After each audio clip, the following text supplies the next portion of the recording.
استعماشي إنسان يرتاح وحلو وصل الجلد إن هل بيكون استعماشي حتى بوشد إنت هذا كلا وإنا أدوك كلا أنا سعنا وأن حتى بوشد إنت هذا كلا وإنا أدوك كلا أنا سعنا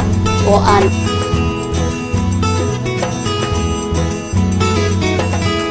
بسم الله الرحمن الرحيم السلام عليكم ورحمة الله وبركاته كسر هذا داوديال برنامج كي حسها لها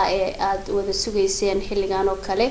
deeqaluul iyo dumarka oo si toos uga daawan jirteen TV-ga caalamiga ee Royal xaruntiisa magaalada London barnaamijka maanta waxa ilaahay mahadiis aan ku qaban doonaa wadanka istotaga Imaaraadka Carabta oo halkaas aan ku suganahay hadda insha Allah barnaamijka wada sugayseen wuxuu noqon doonaa barnaamij maanta looga hadlayo waxyaalo xiiso leh oo aan macluumaad ka soo aruuriyay istotaga Imaaraadka Carabta sida awada ogtihiin daawadayaal barnaamijkan wuxuu khaas u yahay dumarka inkastoo maanta ay mowduucan uu soo wada gali doono waxyaalo badan oo kala duwan waa wada ognahay wadankan Imaaraadka Carabta waa Soomaalida community-ga waxay ku leedahay qayb weyn percentage weyn oo business ah waxayna leeyihiin waxayna aad uga muuqdaan bulshada ka ganacsato wadankan istotaga Imaaraadka Carabta alxamdulillah waa wax lagu faani karo inaan Soomaalida aan ka nahay qayb muhiim ah waxa rabaa maanta mowduuceenan inaan sidii caadada noo ahayd waxaan ka hadli jirnay mowduuc ama hal topic waxaan rabnaa inaan ka hadalno customer service-ka waxyaalaha loo yaqaano ama sida loola dhaqmo macmiilka waxay noqon kartaa marka aad tahay ganacsato waxa u baahan tahay qof customer ah ama macmiil ah oo ka iibsado waxa meheradaada aad ku hayso marka waxay noqonaysaa habka waxaan rabnaa inaan isla wadaagno habka ugu wanaagsan ee customer service-ka ama sida qofka macmiilka ah ku ah ganacsato hadaa tahay oo la macaamil lahayd runtii dad badan way fududeysanayaan laakiin waa waxyaalo cilmi ahaan aad muhiim u ah haddaan nahay Soomaali waxaan aragnaa khaladaad badan oo ka duwan bulshada ganacsato inteeda kale haddii ay noqon lahayd sida qofka tusaale ahaan markuu qofka marka dukaan leedahay waa sida ugu fudud ee wax isku fahamsiin karno marka dukaan leedahay waxa u baahan tahay in qof macmiilkaaga ah markuu soo galo waxyaalaha Soomaalida khaladaadka badana naga dhaco runtii waxa aad ugu farac maanta caawa aan rabi lahaa in ay Soomaali badan oo ganacsato ah barnaamijka wax badan ka faa'iideystaan li'aano aqoonta yaraan ma gasho qofka markuu ku soo galo dukaankaaga oo meherad aad leedahay على الأقل wuxuu u baahan yahay inaad soo dhaweyso marka ugu horeyso waxyaalaha aan ka baranay hadda qurbaha inta aan joognay aad iyo aad ay muhiim noogu tahay inaan ku dhaqano حتى diinteena islaamka waxyaalaha ay nafarayso waxay tahay adigoo dukaan leh oo dukaankaaga fadhiyo kale markuu qof meheradaadi soo galo oo uu rabo in ganacsigaada uu wixii ka waxaysto waxa dhici karto inuu qof asxaab ah tihiin uu kula joogo ama waxa dhici karto inaad mashquul tahay qofkii markuu soo galo waxa u baahan tahay in aad la macaamisho waa inaad u istaagtaa qofkii waa inaad salaantaa waa inaad soo dhaweysaa waa inuu qofkii relief dareema meeshaada markuu soo galo waa inuu si degan uu ku daawan karo wixii uu rabay waa inaad u sharaxdaa waxyaalaha aad haysid waa inaad weydiisaa waxa uu u baahan yahay si raxmad leh si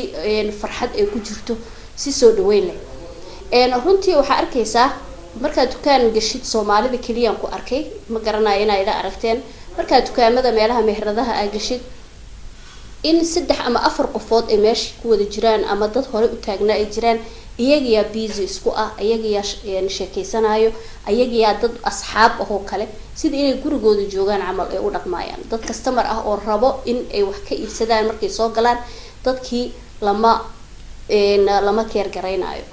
mid kale waxa dhici karto anigii soo galay oo taagan in qof ay isgaranayaan qofkii dukaanka lahaa inuu soo galo anigii waa laga boodaya qofkii kale loo boodaya sheeka la qabsanaya wixii uu rabay la weydiinaya waa loo soo dejinaya waa loo adeegaya anigi kasoo horeeyay xitaa diinta islaamka annaga islaam haddaan nahay ma qabto marka waxyaalaha aan rabo Soomaalida inaan la sheer gareeyo maadaama ganacsato aan ahay sida ugu fiican oo aniga aan rabi lahaa in la dhaqmo ayaa qof kasta oo bini aadam ahna uu jecel yahay marka uu rabo in uu meel wax ka iibsado in loola macaamilo runtii aniga waxaan markii ugu yar tahay qofka waxaan ka soo qaban karaa hadda aniga waxaan lahaa salon weyn oo Soomaali badan oo dumar ay yimaadaan oo waxyaalo kala duwan lagu sameeyo timaha lagu sameeyo wajiga lagu sameeyo xinaha lagu sameeyo marka waa garan kartaa qofka dumarka ah waxay jeceshahay xogaa private marka anigoo busy qof ku ah ama shaqo ku jiro markuu qof macmiil ah soo galo anoo halkaas taagan kama qaylinaayo ma dhahayo maxaa rabtay maxaa kuu qabtaa wala fiican maxaa rabtay maxaa kuu qabtaa halkaas ma iiga sheegaysaa wixii u baahneed inay macnaha aan u qabto waa laga fiican yahay waxa kale oo dhici karto iyadoo meesha in la buuxo oo la fadhiyo anigana shaqo aan mashquul ku ahay inuu qof macmiil ah soo galo wuxuu dareemayaa markiiba xogaa caburnaan waxa dhici karto dadkii wada fadhiyo hal mar qofkii la wada fiirinayaa waxa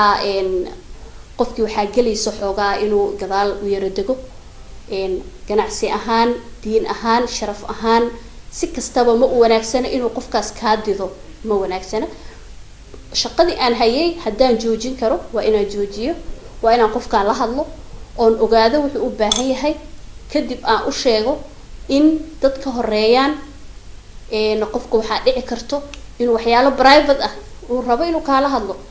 qofka waxa dhici karto in timaha ka daateen timihiisa ay waxaysan yihiin in wajiga uu ka xanuunsan yahay in waxyaalo private ah uu rabo inuu kala hadlo laakiin dadkii hortoodii oo la fadhiyo public ahaan ina halkaas ka qayri sidoo tiraahdid maxaa rabtay timaha in lagu sameeyo itus timahaaga dadka hortooda timaha kuma fiidi kara qofka aqliyan wuxuu u baahan yahay in si gooni loola macaamilo marka waxyaalaha Soomaalida badanaa aan u cilqabay inaan xoogaa isla wadaagno aad iyo aad ay muhiim u tahay customer service-ka bulshada hadda waa ka dhex muuqanaa meelaha muhiimka ah ee ganacsiyada waaweyn ka jira adduunka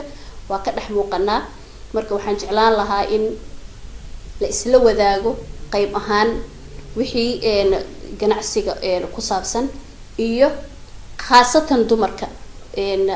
annaga haddana Soomaali haddaan nahay jeebkeena aad u yar yahay waxa dhici karto dukaan Soomaaliya markaa yaraa xitaa waa xasuustaa dukaan waxa arkaysaa saf loogu jiro oo aad u socdo businesskiisa ma sha Allah yahay aad u socdo saf dheer loogu jiro la isku dilaayo la sugaayo qofka dukaanka waa iska baxaa haduu rababa wuxuu og yahay inuu hayo dadkii inuu customer badan haysto meeshii uu xal ka keeni lahaa ama dukaankii weyneyn lahaa ama dad uu shaqaalihi fududeyn lahaa si uu dadkaas customerka ah isagana dhaqaale uga helo dadkiina hooshii iyo dhibkii oo uga fududeeyo safkan tirada badan oo lagu jiro laga fududeeyo hadda waxyaalaha supermarketyada waaweyn ee hadda qurbaha oo kale waa arkaysaa kaashiyerada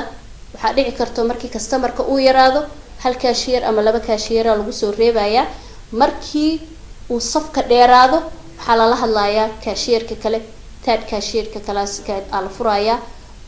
midka saddexaad midka afraad waxa la diidayaa intaas zaxmad dadku waa degdegsan yihiin waqtiga waa qaali waa daalan yihiin shaqay ka yimaadeen ama hawlay leeyihiin in laga faa'iideeyo marka Soomaalida anaga marnaba ma u xisaabtano ma ku xisaabtano qofka customerka ah sidii aan u soo dhaweyn lahayn Soomaalidan waxa moodaa meeshii lagu dhibo inayba tubiri ku laabtaan aqliyan aniga ma jeceli meel markii la igu dhibo ama aanan ka helin soo dhaweyn wixii aan ama qof hadda ka hor Soomaaliya markaan tagay meel aad aan oo la yaabay ahayd way ka duwaneyd muddo ma tagin aadan xiiso ugu qabay waxaan rabaa inaan wax yar idin la sheer gareeyo qof dumar dukaankii fadhiday waxaan rabaa meeshii dukaankii ay fadhiday waan soo galay wax yar oo simple ah aan raadinayay horta cabaaran taagnaa waa diiday inay ila hadasho iska mashquulsan tahay way fadhidaa markii dambe aan ku iri ma ila hadashid eega waxa rabtidii ku tiri halkaas ka eego way fadhidaa xaqiiqdii wax muctaad ah u ahaayaan rabay oo la iigu soo sheegay dukaankeeda la iigu soo tilmaamay. dukaankii waa fiiriyay waa ka waayay, waa weydiiyay, waxaan ku iri ma haysaa shaygaas ma haysaa? waxay tiri ka eega halkaas ka eego. waa hayaa iyo ma hayo midna ima dhihin. anoo wixii u baahan oo og dukaankeeda in la iigu soo tilmaamay waa ka tegay. never ever dambana kuma soo laabanayo qofkaas xitaa dawo hadday ii tahay. marka qofka bini aadamka ah wuxuu leeyahay caqli, wuxuu leeyahay damiir. waxaa fiican marka ganacsiga inuu macnaha cilmi ahaan xitaa inaad ka faa'iidaysatid. dad waxaa jira aada u furfuran, dad waxaa jiro jecel in soo dhaweynta furfuran, dad waaweyn ah maama soo dhawow, maxaa rabtaa inta. waxaa dhici karto shaygii aad raadinaysay shay intaasoo shay oo ka muhiimsan oo kale inaad dukaanka ka iibsatid. qofka markuu furan yahay kaasuu kuu soo dejinayaa, kana uu kuu soo dejinayaa, kanaa hayaa, kana kala hayaa, kan kale waa hayaa. intaa wixii fiirsanaysid qof kaloo haddana macmiil ahaa yimid, qofkii kale haddana in la yiraahdo maxaa adigana kaa caawiyaa, shaygaasaan rabay. waa inaad isku dhex wadi kartaa businesska. marka Soomaalida waxaan aad iyo aad ugu faraxsanahay inaan bulshada horta ka dhex muuqano oo aan aad ganacsigii u fahanay oo aan rabno inaan dhaqaale sameeyno. laakiin waa in haddana bulshada inteeda kale waa in adduunka kale aan la soconaa oo aan sida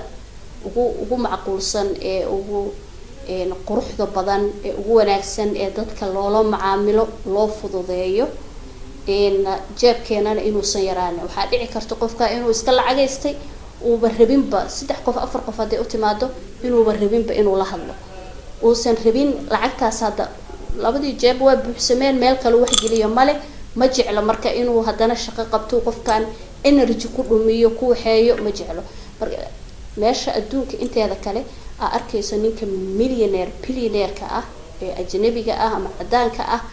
oo asagoo lacagta uu haysto ay intaasoo billions tahay haddana uu meheradiisii ama ganacsigiisii dhex taagan yahay, uu rabo inuu weli kasbado customer kale, macmiilo kale inuu soo jiito ay rabto. maanta waxaan joognaa wadanka Sultanka Imaaraadka Carabta. alxamdulillah rabbil caalamiin. waxaa kala socdo howlo badan. waxaan ka nahay bulshada qaybo muhiim ah, suuqyada meelaha ugu muhiimsan ee sida Dubai oo kale. waxaan ku leenahay ganacsiyo kala duwan, day ahaan lahayd dahabka, dharka, alaabaha kale ee kala duwan. marka waxaan ku faraxsanahay maanta inaan Imaaraadka imaaday, businesskii iyo siduu u socday iyo Soomaalidii aan wax la qaybsaday. insha Allah barnaamijyada soo socdo waxaan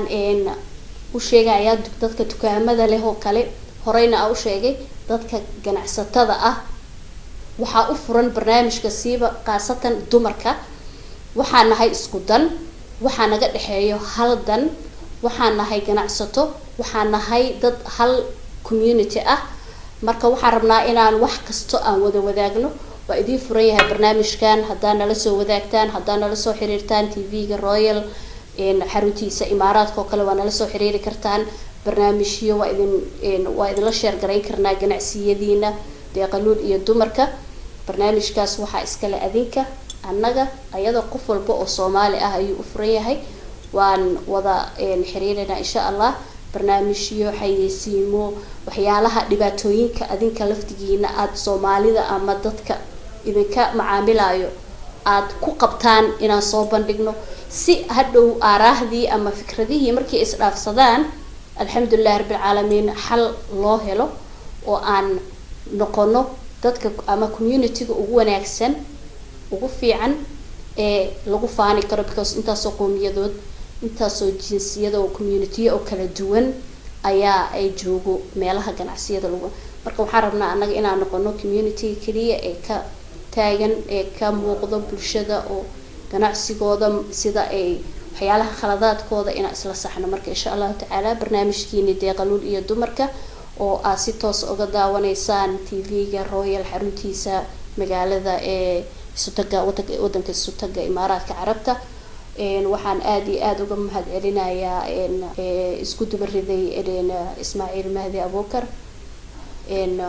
barnaamijkii intaan dib u kulmi doono waxaan idinkaga tegayaa taqwadii Ilaahay. والسلام عليكم ورحمة الله وبركاته.